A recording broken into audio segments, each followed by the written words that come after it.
So this is a bit of a change from the usual boiled potatoes. I've just made a potato salad. So I boiled them and then chopped them into chunks and put through a dressing, which was a cup of yogurt, a tablespoon of lemon juice, salt and pepper, a bit of mustard if you like, and any chopped herbs you've got in the garden. So I had chives, which I like, so I just picked them and snipped them with scissors straight into the salad.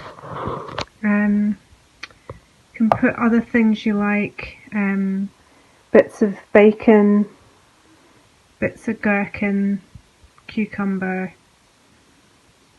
however you like it, and then keep it in the fridge until you want to eat it. And that's all for now. Subscribe and like, and look below for a link to our PayPal, donate on PayPal link. Thank you.